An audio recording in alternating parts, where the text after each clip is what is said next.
You got in your car this morning, turned the key, and moved 40 miles an hour without using a single muscle. 100,000 years ago? That same trip would have taken 2 full days, barefoot, through territory that could kill you. No road, no map, no sign telling you what's ahead. But here's what nobody talks about. Those people didn't just survive that world, they conquered it. They walked across entire continents, sailed oceans they couldn't see across, and reached places no living thing had ever been, all before inventing the wheel. How? That's what we're about to find out.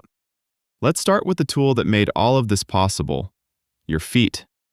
Humans aren't the fastest animals. A cheetah hits 70 miles per hour. A horse can hold 30 for miles. You top out at maybe 15, for about 4 seconds before you're gasping. But speed was never the point. You can walk 20 miles in a day, sleep, and do it again tomorrow. And the next day. And the next. For weeks. No other animal on Earth can do that. Your arches act like springs, your Achilles tendon stores and releases energy with every step, and your 2 million sweat glands cool you down while every other large mammal on the savanna overheats and stops. You're not built to be fast.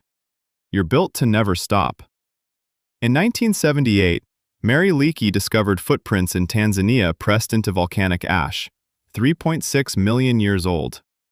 Two individuals, walking upright, side by side.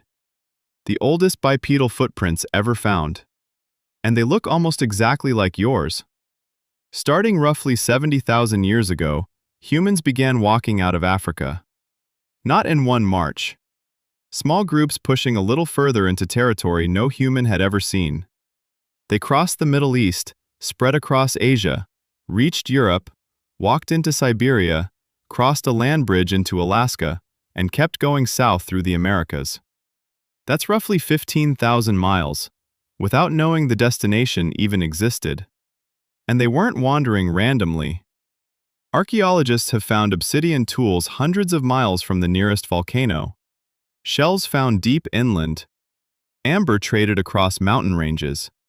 This wasn't wandering, this was networking on foot. Walking works great, until something gets in the way. For hundreds of thousands of years, a body of water was basically a wall. Then humans did something no other land animal has ever done. They figured out how to cross water on purpose. In 2003, archaeologists found stone tools on the island of Flores, Indonesia, dating back 800,000 years. Flores has never been connected to the mainland. Someone made that crossing. We don't know what they used. Wood rots, bamboo decomposes, but the tools are there. Which means the crossing happened. Then 65,000 years ago, humans crossed from Southeast Asia to Australia, at least 60 miles of open ocean. Someone built something that could float, pointed it toward water they couldn't see across, and paddled. They left solid ground with no idea if there was anything on the other side. Walking conquered land. Boats conquered water. But there was still one problem. Weight. You can walk 20 miles. You cannot walk 20 miles carrying a 200-pound animal. So humans started cheating. First dragging kills on hides, then the travois, 2 poles in a V shape that let one person move over 100 pounds. Then came animals. Dogs first, then horses. About 5,500 years ago on the steppes of Kazakhstan, humans tamed the horse. For 300,000 years, the fastest a human could travel was 4 miles per hour. On a horse, you could hit 30. In a single generation, the human world got 8 times smaller. And here's the thing that still gets me. Humans crossed every ocean on Earth before anyone invented the wheel. The oldest known wheel is only 5,200 years old. Boats go back 65,000 years. The wheel wasn't the beginning of transportation, it was almost the end of the story. For 300,000 years, humans had nothing but their legs, and walked across the entire planet. They hit water and learned to float. They needed to carry more, so they dragged, built frames, recruited animals. They tamed the horse and the world shrank overnight. They invented the wheel and it shrank again. Now you sit in a metal box doing 70 on a paved road and call it a commute. You fly 3,000 miles in 6 hours and you're annoyed the Wi-Fi is slow.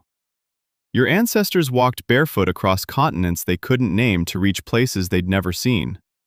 They didn't know where they were going. They went anyway.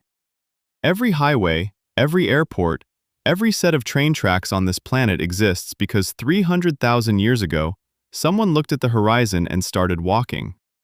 That's the most human thing there is. If this hit different, drop a like and subscribe. You don't want to miss what's coming next.